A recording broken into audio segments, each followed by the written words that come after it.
respirer à fond. C'est Grand Air, l'émission de la montagne et des sports de pleine nature. J'ai le plaisir d'avoir à mes côtés aujourd'hui un habitué de cette émission, Benjamin Védrine. Bonjour Benjamin. Bonjour Thibaut. Bon, j'ai compté, c'est la 6e fois que vous venez sur le plateau. Ouais, ça commence à faire. Vous commencez à être un ancien en fait. Je vous ai eu tout jeune, mais bon voilà.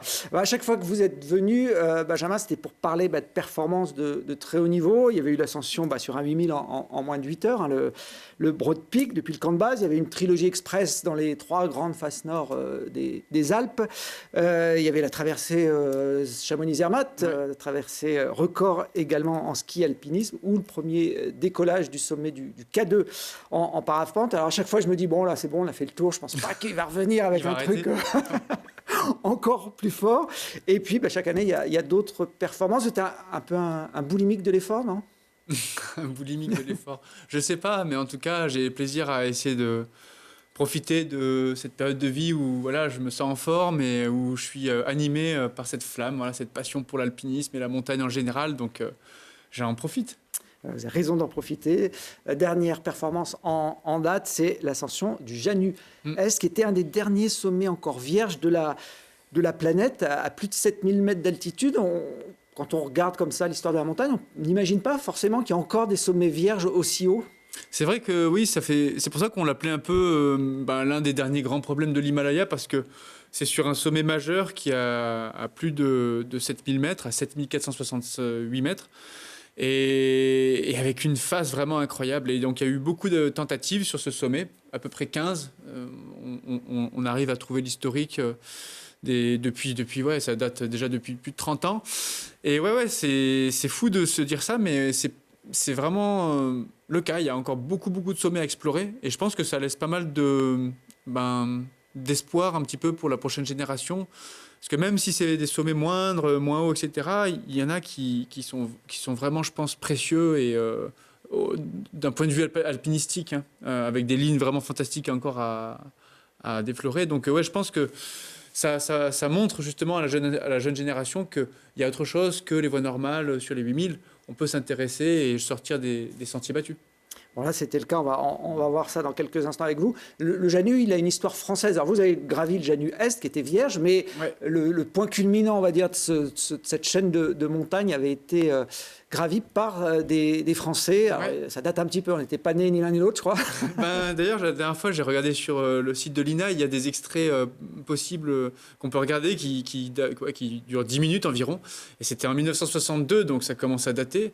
Il y avait des maisons, notamment, le terrain. Donc c'était marquant, hein, cette époque-là. Et ça avait été une grande première pour les Français. Paul Keller, Robert Parago notamment, qui sont des noms qui ont marqué pour ceux qui suivent un peu l'histoire de l'alpinisme.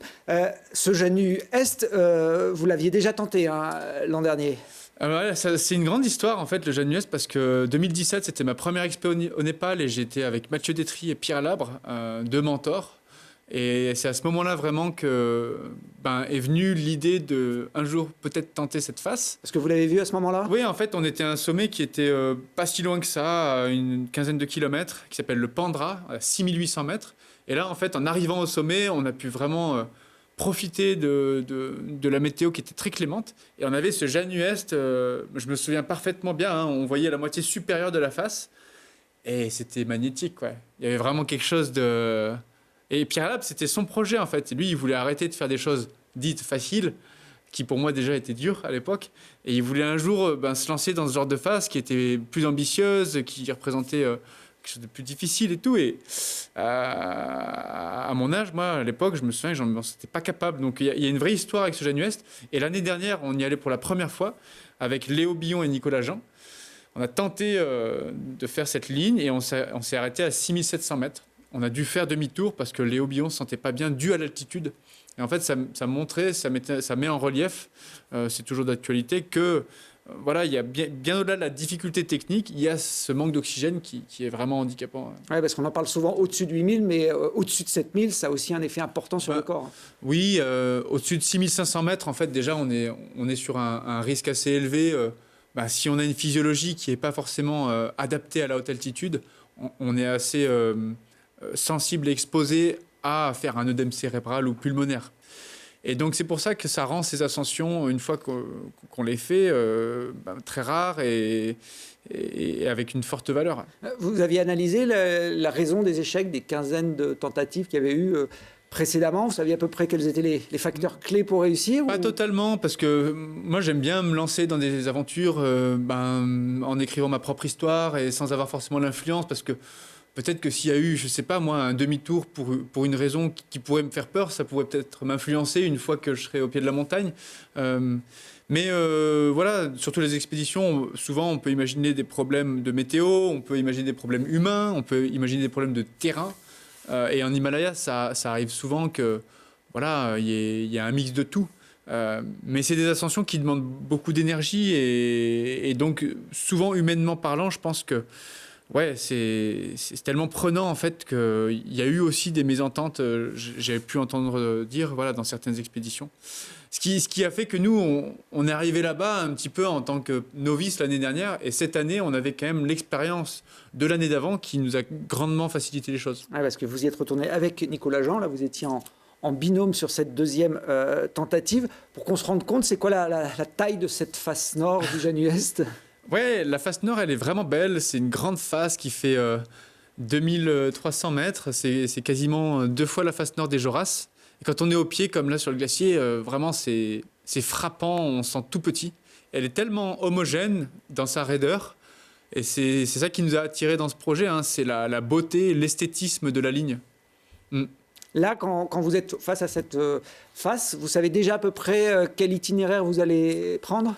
Ouais, on étudie beaucoup hein, la ligne avant de partir. C'est assez minutieux. Et maintenant, on a l'avantage d'avoir les drones. Et donc, on utilise beaucoup les drones parce qu'on arrive à les faire monter jusqu'au sommet, hein, en 10 minutes depuis le camp de base. Ah oui, ouais. Ça calme. Ah là, ouais, c'est assez dur quand on est spectateur de cette petite machine qui monte en 10 minutes et nous, on sait qu'il va nous falloir 3-4 jours. Ça fait du mal à l'ego, mais c'est facilitant en fait pour repérer les passages délicats et pour se rendre compte des conditions actuelles en temps réel. Donc c'est beaucoup de préparation. Donc la voie était déjà, entre guillemets, tracée dans la tête. Après, il fallait la mettre... Après, évidemment, il y a toujours une notion d'inconnu et c'est ce qu'on va chercher aussi, hein. Nous, on sait à peu près où est-ce qu'on va faire les bivouacs à l'avance parce que on considère que là, il va y avoir de la neige sur le premier bivouac. Sur le deuxième, il va y avoir peut-être une crête qui va nous permettre d'être à l'abri des risques objectifs. C'est tout de la... on prévoit, mais après, on sait qu'on va devoir s'adapter sur le terrain en fonction de ce qu'on découvre. Vous avez passé combien de temps au pied de cette montagne ? Eh bien, au pied, on a passé quasiment presque 35 jours au pied de la montagne. Mais après, il faut le temps pour y aller aussi. Depuis la France, il y a évidemment de la logistique. C'est pas à côté. Et puis ensuite, on a profité d'avoir des villages pas très loin du camp de base pour parfois redescendre, perdre un petit peu d'altitude. Parce qu'il faut savoir que rester en fait à 4700 mètres à l'endroit où était le camp de base, c'est déjà de base un effort énorme pour le corps. Ça use même si on fait rien. Le corps s'use sans rien faire en fait. Le seul fait de rester à 4700 mètres avec un manque d'oxygène, on épuise nos batteries avant même de commencer à grimper. Et donc on avait ce besoin parfois de redescendre, de perdre un petit peu d'altitude et de faire de meilleures nuits. On s'en rend compte tout de suite, hein, l'appétit revient un peu plus, les nuits sont meilleures. Donc oui, c'est toute une stratégie. On n'est pas dans la même ambiance que les camps de base qu'on peut connaître à l'Everest ou au K2, où en général il y a beaucoup de monde. Non, là c'est vrai qu'on a eu le privilège de rester tout seul quasiment tout le long de l'expédition. Les seules personnes qu'on a pu voir, c'était pas du tout des touristes, c'était une communauté en fait qui vient faire des pèlerinages au pied de la montagne, parce que pour eux la montagne est quelque chose de sacré. Donc à part ces personnes-là qu'on appelle les Kirats, on n'avait personne d'autre. Donc c'était vraiment une vraie immersion dans l'Himalaya.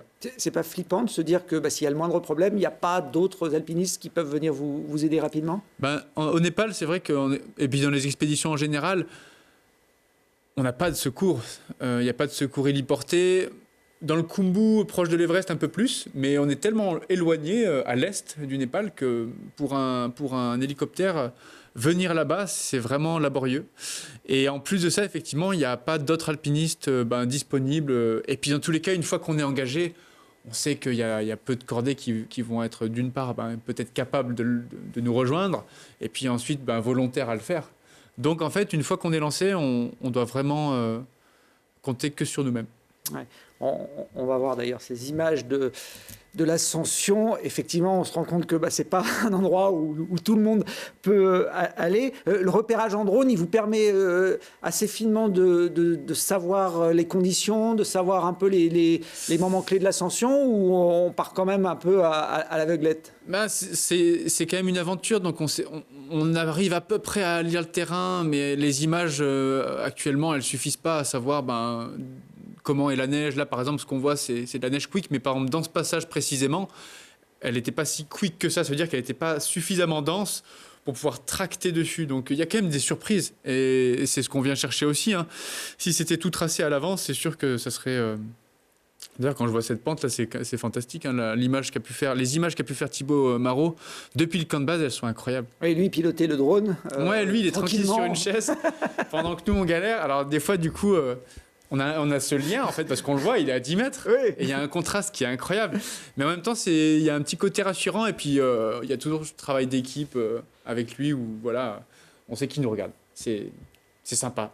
Bon, plus de 2000 mètres de face, forcément, ça ne se gravit pas en une journée. Non, ouais. Il faut dormir au milieu. Comment ça se passe? L'appareil, vous saviez à peu près où se trouvait l'hôtel? Ouais, l'année dernière, on avait déjà eu cette expérience de mettre le premier bivouac à 6300 mètres. On a fait à peu près la même chose cette année, légèrement plus bas. Mais en gros, on a creusé une grotte dans une pente de neige à 50-55 degrés environ. Et on ne pouvait pas faire autrement parce que voilà, il fallait faire une plateforme d'environ 1,30 m.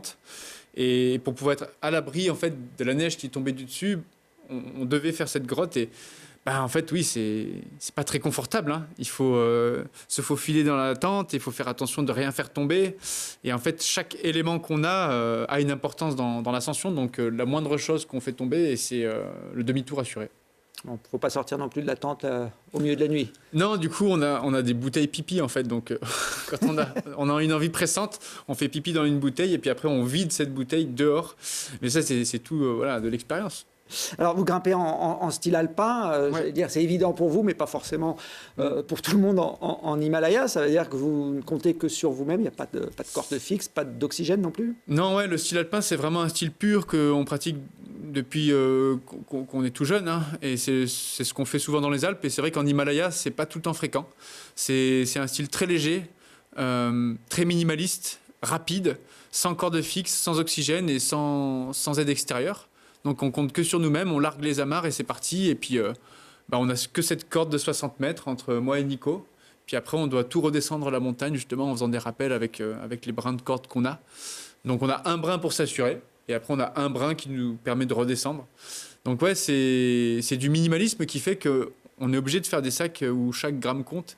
Et on est obligé de faire des concessions à la fin. On ne peut pas tout prendre ce qu'on aimerait prendre. Et puis c'est très engagé aussi parce que on y va vraiment, une fois qu'on part, on sait qu'on n'a qu'une seule chance. Alors qu'en style himalayen, en fait, l'idée, c'est à chaque fois de fixer les cordes fixes de plus en plus haut. Et donc, on peut commencer à grimper 15 jours avant de faire le sommet. Là, en fait, on part dans la face et puis c'est un peu comme... sortir. Faut sortir au sommet, ouais. Comment elle fonctionne, justement, votre cordée? Y a un leader ou vous êtes complètement... Ouais, ça, du coup, on le décide à l'avance. Et là, typiquement, vu qu'on est deux, et on s'est aperçu d'ailleurs que c'était plus dur d'être deux que trois, et ça paraît peut-être évident, mais ça l'était pas pour nous, pas tant que ça. C'est assez subtil, hein, la différence entre être deux et être trois. Être trois, il y en a plus qui portent. Être deux, il faut tout porter, et surtout le second, du coup, il a un sac qui fait à peu près 17-18 kilos. Et donc dans les passages verticaux, vous imaginez bien que c'est quand même assez lourd. Et puis avec Nico, on s'est vraiment réparti en fait l'ascension, où lui il faisait la première moitié de la journée, puis moi la seconde. Donc une fois que c'est notre tour, on sait que voilà, il faut tout donner. Ouais, il y a un petit moment où on est derrière tranquille, dans l'aspiration comme en vélo, et puis après c'est à nous de prendre le relais. On prend le vent dans la, dans la face. On l'a vu, c'est raide. Est-ce que techniquement c'était plus difficile que les faces nord que vous avez plus l'habitude de faire dans les Alpes, ou finalement on va retrouver un terrain un peu similaire? Mais en Himalaya, c'est dur de faire des choses aussi technique que ce qu'on fait dans les Alpes, surtout à ces altitudes-là. Actuellement, en fait, il y a peu d'ascensions ultra techniques à très haute altitude. Et c'est ce que disait Yuli Steck d'ailleurs, hein, il disait on ne pourra pas faire de M7, qui est une longueur extrême. On ne pourra pas faire de M7 au-delà de 7000. Ce qui a été fait il y a 2 ans par les Américains. Mais nous, concernant notre itinéraire, c'était un ensemble, un équilibre entre tout. C'est-à-dire qu'il y avait quand même des longueurs techniques, mais globalement, par exemple, sur cette arête finale, on est sur quelque chose où c'est avant tout le cœur, hein, c'est les jambes, et c'est la technique particulière aussi de se dresser dans des longueurs de neige très raides. Et ça, il n'y a qu'en Himalaya qu'on vit ce genre d'expérience. C'est assez particulier. Là, à gauche de moi, sous le sommet, c'est des pentes qui sont vraiment très raides. C'est à 75, 80 degrés parfois. Et en fait, on enlève les piolets et on prend nos mains comme ça. Et puis, en fait, on les plante dans la neige et ça nous sert d'encre. Et puis, de support et on se tire dessus. Bon, en tout cas, ça te donne des superbes images. Là. Ouais. Vous avez de la chance aussi avec les conditions météo pour qu'un drone puisse vous survoler. Ouais. Comme ça, quand on sort sur l'arête, on n'est pas non plus au bout du périple. Là. Il reste encore un petit peu à faire pour aller jusqu'au sommet officiel. Ben ouais, vu qu'on ne savait pas du tout en fait quel était le plus haut sommet entre 2 sommets qui étaient proches, mais bon, on a vraiment cru que c'était celui sur lequel on est arrivé en premier. Et en fait, quand on est arrivé au sommet, Thibault, le droniste, a fait une ligne à niveau avec son drone et il a regardé à droite et il a dit « Ah non, mais en fait, c'est celui de droite. » Il était plus loin. Donc, il a fallu qu'on reparte encore en action et ça nous a demandé bien une bonne heure 30 à peu près pour rejoindre l'autre sommet, enfin faire l'aller-retour. Et à ces altitudes, en fait, c'est pas anodin, 1h30 de plus. C'est vraiment pas anodin. Surtout quand on est dans un état de fatigue, comme là, c'était le cas.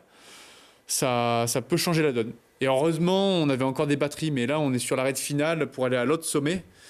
Et on voulait vraiment bien faire les choses. On avait envie de cocher le point culminant. Bon, on était impatient d'arriver au sommet. Vous n'avez pas attendu Nicolas? Non, mais ouais, c'est une cordée avec Nico qu'on a construite et c'est une aventure qu'on a pu faire que grâce à cette cordée. Voilà. C'était vraiment une notion très forte dans cette aventure et je pense que le fait qu'on se connaisse aussi bien et le fait qu'on ait fait beaucoup de choses avant ensemble, ça a participé grandement à ce que ce succès arrive maintenant. Allez, un petit moment d'émotion, on peut le dire, avec une petite ou même une grosse larme au sommet. On vous écoute, Benjamin, sur cette séquence.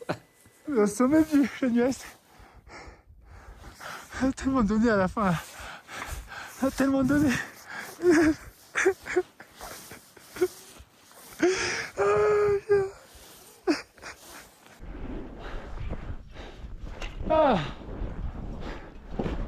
Putain. On l'a eu. Plus flegmatique, Nicolas Jean.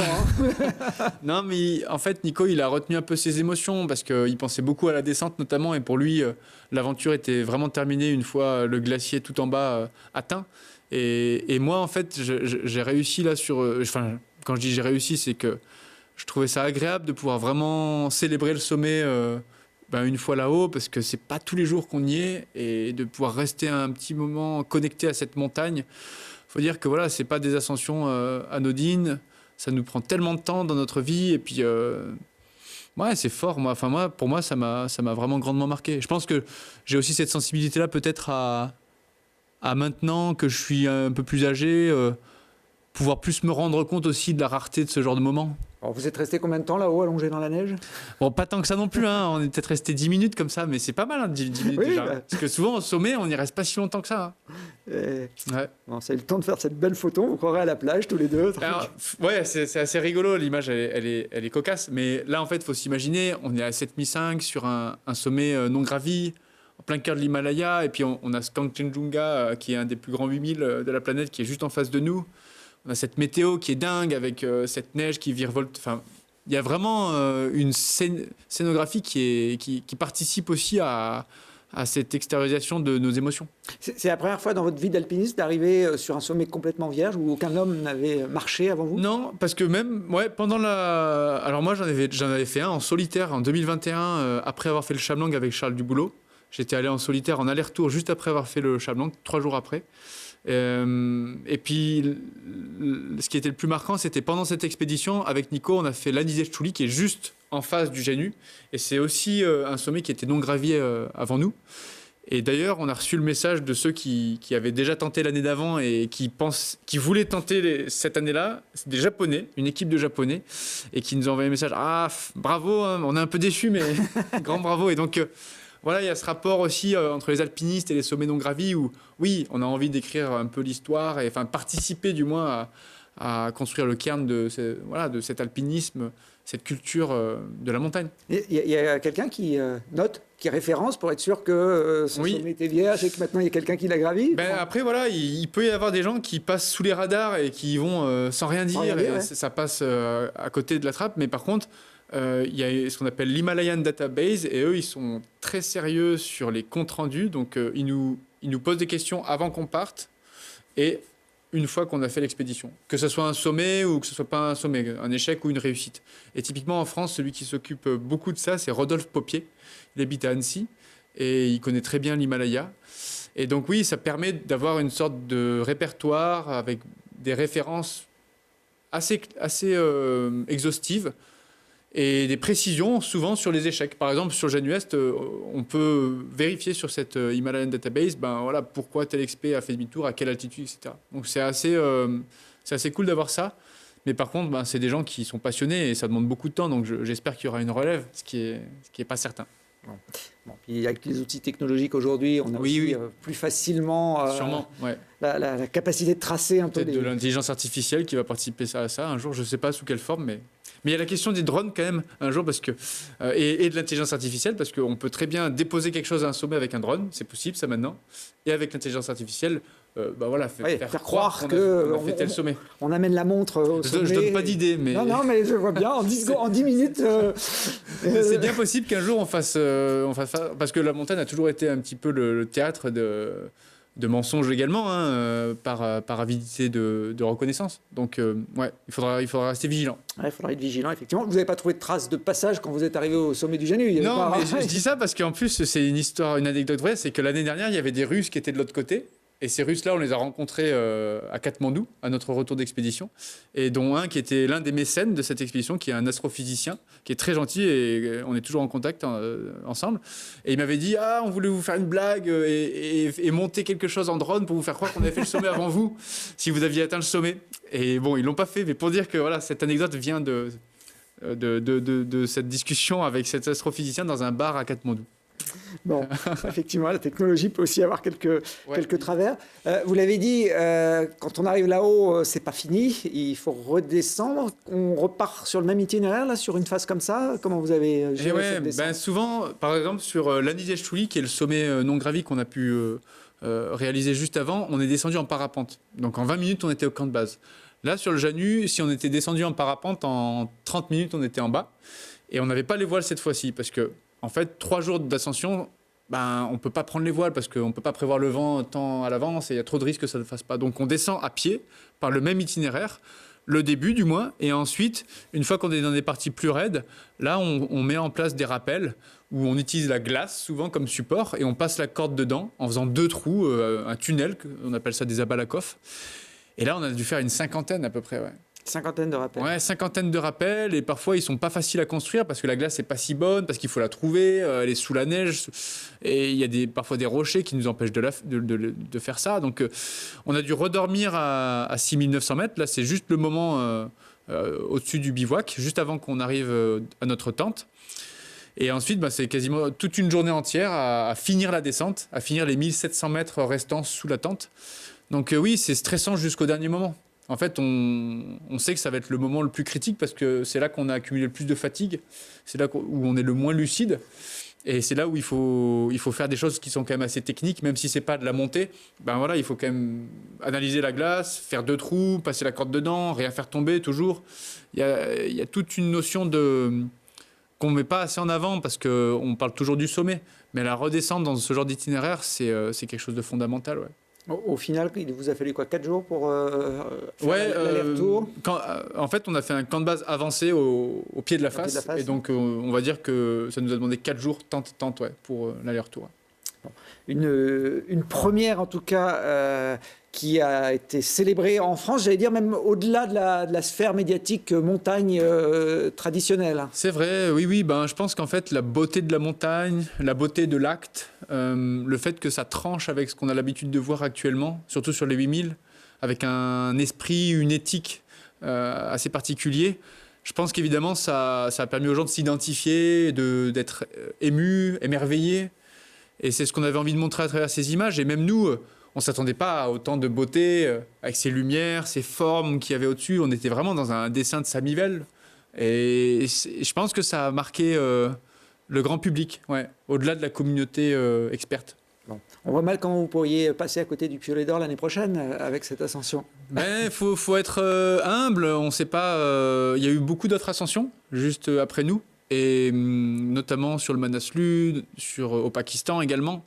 Donc moi, je prétends pas à ce qu'on l'ait automatiquement du tout, mais par contre, on sera très heureux de pouvoir célébrer ce qu'on a pu faire l'automne prochain. On verra, on croise les doigts. Bon, c'est une cérémonie importante pour le monde de l'alpinisme, les Piolets d'Or chaque année. Et sur l'édition 2025, l'Académie, vous allez cerner un piolet mention spéciale. Alors pas pour le Janus, c'était trop tard, entre guillemets, ouais.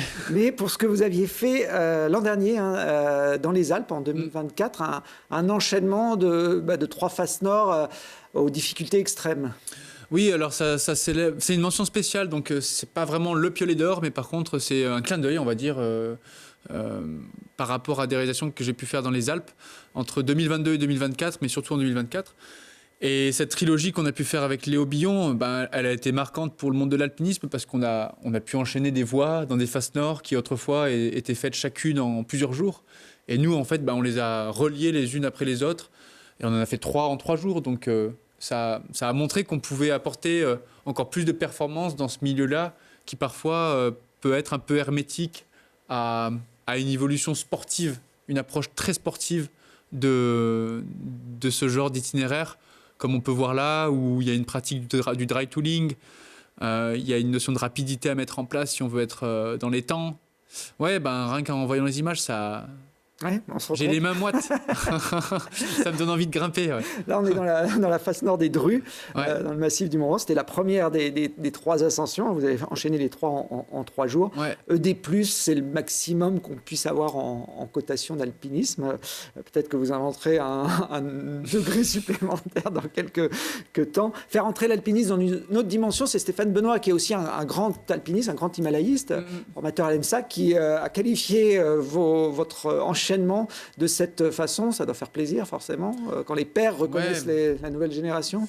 Moi, quand j'étais jeune, je rêvais de faire ça, mais j'osais pas, au fond, quand même, assumer ce genre de rêve. Et puis, des gens comme Stéphane Benoît ou Christophe Moulin, c'était des mentors et c'était des gens qui m'inspiraient beaucoup. Donc, être aujourd'hui reconnu par ceux qui me faisaient rêver à l'époque, forcément, oui, c'est hyper gratifiant, ça fait plaisir. Et ça montre que finalement, il y a eu beaucoup de chemin parcouru. Voilà, depuis mes 16 ans où je faisais la voie Escara à Lolan en bivouaquant au pied. Et puis je reste toujours quand même connecté à la simplicité et au fait qu'il y a d'autres choses peut-être plus intéressantes que ce que je fais dans la vie. Mais moi, je suis passionné, j'adore ça toujours et j'ai cette flamme. Donc je continue mon petit bout de chemin. Bon, avec les images qu'on a vues, j'imagine qu'il va y avoir un film sur le Janus peut-être pour l'année prochaine. Oui, on va prendre le temps de construire ça. Mais j'ai à cœur effectivement d'en faire un film et puis de raconter ce qu'on a pu vivre avec Nico, avec Léo et puis aussi avec toute l'équipe parce que c'est un travail d'équipe réellement entre nous, les grimpeurs, mais les caméramans aussi, avec qui on partage le camp de base pendant tout le temps qui entoure cette ascension. Et en fait, c'est majoritaire. Il y a 95% du temps où on est tous ensemble. Et c'est cette grande famille qui a participé aussi à cette grande réalisation.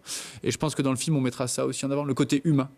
Alors, en attendant le film sur le Janus, le public des rencontres ciné-montagne de Grenoble a pu découvrir cette année une autre facette de votre activité, de votre talent, Benjamin, le ski de pente raide, voire très raide. Alors là, c'était chez vous, chez nous aussi d'ailleurs, dans le massif des Écrins. On se le partage entre les Hautes-Alpes et l'Isère. Ouais, juste au-dessus de la maison, pour tout le monde. Ouais.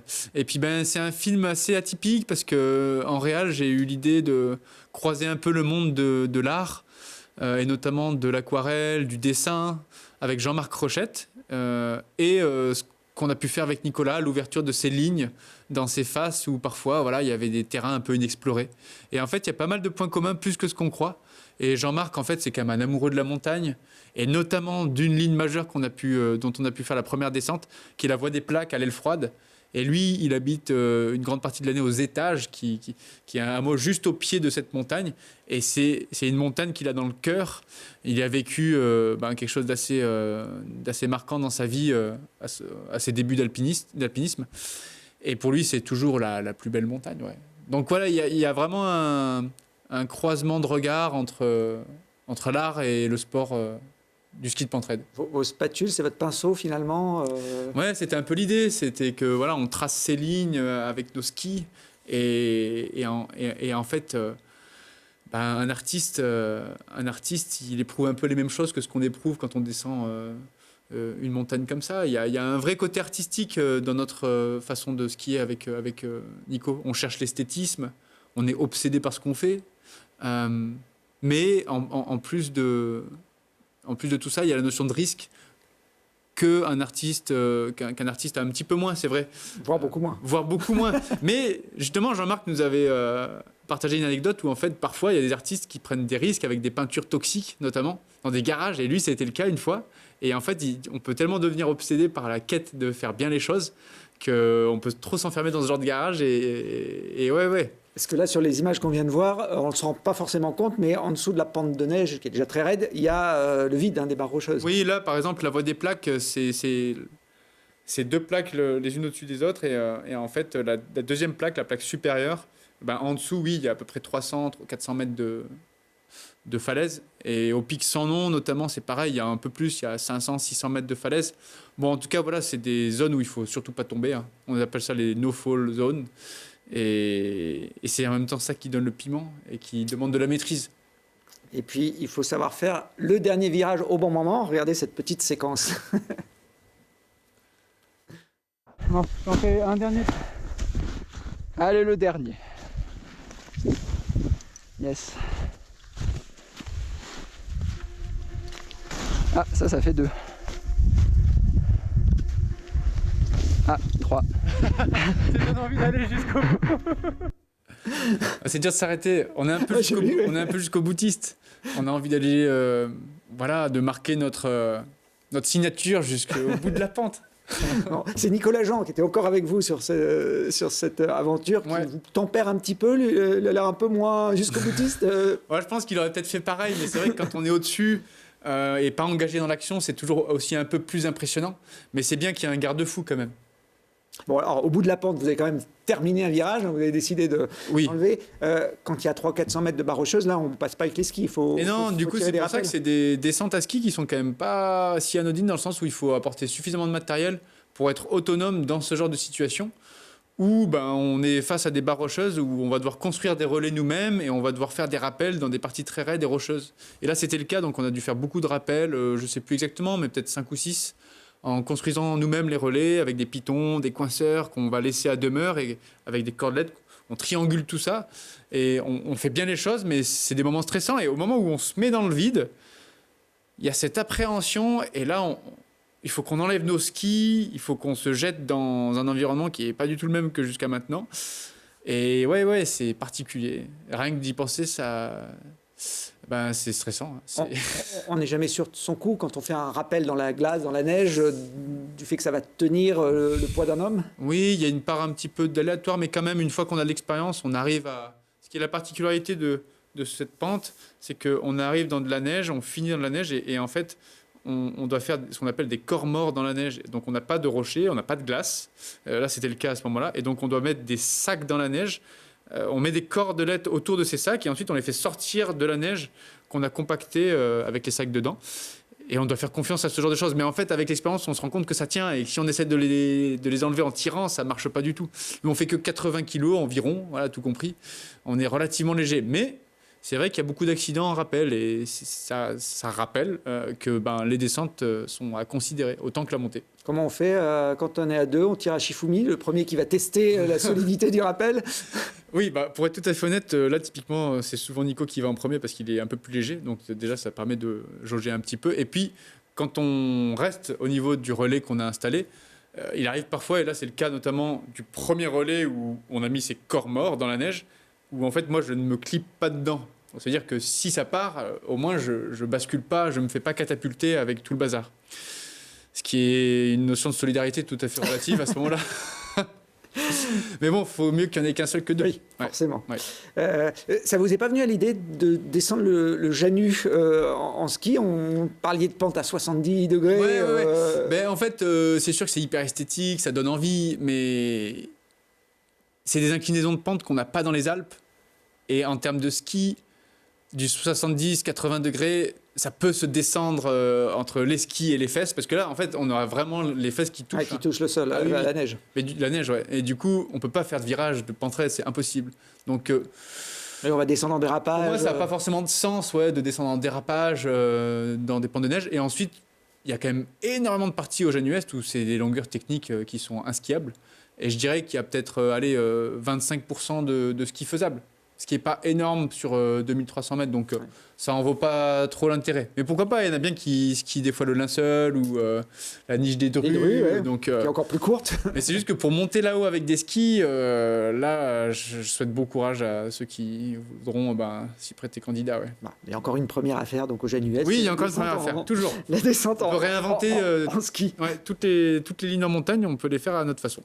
Bon, en tout cas, vous l'avez dit, c'est une quête qui a une valeur incroyable, qui va vous nourrir longtemps. Est-ce que vous êtes rassasié alors, Benjamin? En tout cas, en termes d'ambition, de performance, je sens que j'ai dépassé un certain cap.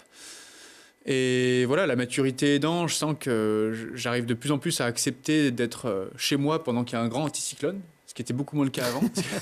Souvent, je culpabilisais ou j'étais juste... je rangeais mon frein, mais j'avais vraiment envie d'être dehors tout le temps. Donc ça, c'est déjà une bonne chose. Ou je ne sais pas si c'est une bonne chose, mais je le ressens. Et ensuite, par contre, je ressens toujours ce besoin d'aller faire face à des défis ou me lancer dans des aventures. Ouais, toujours. Alors, vous avez 33 ans, même si vous êtes venu tout jeune sur ce plateau, vous êtes encore jeune. Comment vous voyez vieillir dans ce milieu de la montagne? Il y en a qui raccrochent assez tôt, parfois. Il y a plusieurs possibilités. Moi, Là, vous êtes jeune sur ces images. Hein. Ouais, ça, c'était à Froide quand j'avais 16 ans à peu près, ouais. Donc ça commence à dater, ça fait 17 ans. Ouais. Mais non, j'ai très bon espoir pour toujours trouver en fait une source qui me passionnera. J'arriverai toujours. Si je fais pas d'alpinisme ambitieux, je ferai peut-être caméraman de montagne justement parce que j'adore la captation d'images. Je pourrais refaire le guide aussi parce que j'adore échanger avec les gens et parfois ça me manque d'ailleurs. Hein, le fait de plus être en contact avec les clients, de plus réaliser leurs rêves à eux et d'avoir ces émotions-là qui sont très fortes.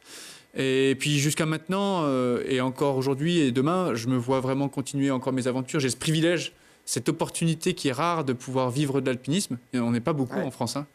Du coup, je profite de pouvoir faire ces projets-là, qui pour certains coûtent de l'argent, qui pour d'autres sont très chronophages. Et en fait, c'est mon métier. Donc les marques me payent pour faire ça. Et j'ai plaisir encore à le partager, mais c'est vrai que je serai ouvert à toutes les perspectives et les opportunités. Bon, vous pouvez devenir écrivain, ça prend moins de... Enfin, ça prend du temps, mais il y a moins de risques. C'est comme les artistes. Il y a 2 bouquins qui sortent coup sur coup et qui vous concernent. Celui-là, Solitude, c'est les drues qu'on voit en photo là, sur cette couverture. Oui, c'est un livre assez... Enfin, on peut même pas dire assez, c'est un livre intime qui raconte qui je suis. Et qui explique un petit peu justement le pourquoi j'ai cette attirance pour ces aventures un petit peu folles et ces défis fous que je me lance. Donc c'est un livre que j'ai eu plaisir à faire avec Charlie Buffet des éditions Guérin, qui m'a proposé un jour de faire ce projet. Et j'avais toujours eu envie d'un jour partager mon histoire au-delà d'Instagram. Et c'est pour moi important, c'est un peu une ode à la liberté, à la compassion entre les uns et les autres, et en quête d'authenticité puis d'honnêteté. Voilà, si vous voulez passer un peu plus que 20 secondes pour regarder un post Instagram, là, voilà, vous pouvez vous plonger dans Solitude de Benjamin Védrine. Et puis si vous n'avez pas le temps de lire, il y a un deuxième bouquin qui, lui, se regarde plus qu'il se lit, même s'il y a du texte. K2, là on est sur la grosse aventure que vous avez vécue avec cette montagne du Pakistan. Oui, en fait on avait vraiment comme ambition de pouvoir partager les images qu'on a pu faire qui sont uniques quand même dans le monde de la montagne, parce qu'on a eu quand même Seb Montaz qui est monté jusqu'à 8000 mètres et qui a pris des clichés assez incroyables. Ah, on voit ces photos d'ailleurs. Ouais. Et puis on a aussi pris les images de la vie de tous les jours au camp de base, donc comment se déroule une expédition. Et c'est un livre où il y a un petit peu de texte, beaucoup de photos. Donc c'est avant tout visuel, effectivement, ça se regarde plus que ça se lit. Mais on plonge vraiment, en fait, dans nos 2 mois d'expédition au Pakistan. Et c'était une des expéditions les plus intenses que j'ai pu vivre. Ah, les photos sont magnifiques. Vous y racontez aussi les à côté, les aventures. Vous avez sauvé des alpinistes italiens. On parlait de la solidarité parfois entre alpinistes à ces altitudes-là. Oui. Là aussi, les photos sont assez poignantes sur cette partie de votre expédition. C'est une partie de l'expédition que je n'ai pas du tout partagée sur les réseaux sociaux. Pour X raisons, hein, mais du coup, j'avais vraiment à cœur de pouvoir montrer aux gens qu'est-ce qui s'est passé juste après l'ascension. Parce qu'en fait, c'est arrivé 2 jours après le record. Hein. Donc, on était exténués. Quand je dis on, c'est avec Seb Montaz. Et puis, on a dû porter assistance à des Italiens qui étaient bloqués à 7400 mètres, au camp 3. Et c'est vrai que ça a été... c'est dingue, en fait, parce que j'ai découvert à ce moment-là à quel point le corps était capable de se remobiliser. Oui, vous pensiez que c'était plus possible. Incroyable. Et vous avez retrouvé de l'énergie. Ah non, mais on partait le matin du camp de base, on était à bout de souffle, c'est qu'à le dire, hein, et on allait chercher, en fait, nos affaires au camp 2 pour pouvoir redescendre nos tentes et tous nos vêtements. Et au moment où on était au camp 2, là, on reçoit un message d'alerte. Et vu qu'on était les seuls sur place expérimentés, on a été sollicités. Mais c'est pas évident de se relancer plus haut dans des altitudes qui sont quand même extrêmement exposées, où il y a un manque d'oxygène cruel et où notre manque de forme peut contribuer à ce que pour nous aussi ça se passe mal. Donc autant dans la chaîne de secours, il aurait fallu peut-être secourir des secouristes. Ouais. Et c'était le risque. Ouais. Ça peut faire effet boule de neige, comme on dit. Voilà, K2 et Solitude, tous les deux sont aux éditions Paulsen-Guérin. Et puis vous parliez de Samivelle tout à l'heure, ça tombe bien puisque les éditions Paulsen-Guérin sortent également un livre pour les 30 ans de la disparition de Samivelle. Un beau bouquin avec ces fameuses aquarelles qui mêlent l'artiste et la montagne. Qu'on est beaucoup à connaître quand même, je pense. Ouais. C'est Sophie Queneau, la journaliste Sophie Queneau, qui retrace cette biographie de Samivelle, alors qui s'appelait Paul Gaillet Tancred, de son nom de naissance, et qui a magnifié la montagne sous toutes les formes artistiques, les aquarelles évidemment, mais des dessins, des films, des romans, des photos également. Et c'est les 30 ans des éditions Guérin, donc il sort aussi un peu dans le cadre de cet anniversaire. Vous avez presque le même âge qu'eux, donc ça tombe pas mal. Et j'ai un dernier bouquin pour finir, un beau livre qui est sorti aux éditions du Mont Blanc, de Catherine Destivelle. Ça s'appelle « L'alpinisme du 21e siècle, les plus beaux exploits ». Alors évidemment, je suis allé voir s'il y avait le Janus, mais voilà, il est encore trop tôt. Par contre, si on ouvre ce livre, je ne sais pas si vous avez eu l'occasion de le feuilleter, Benjamin, mais donc c'est tous les exploits mondiaux sur les grands sommets répartis par continent. Ça commence par l'Europe et j'ouvre la première page et je tombe sur...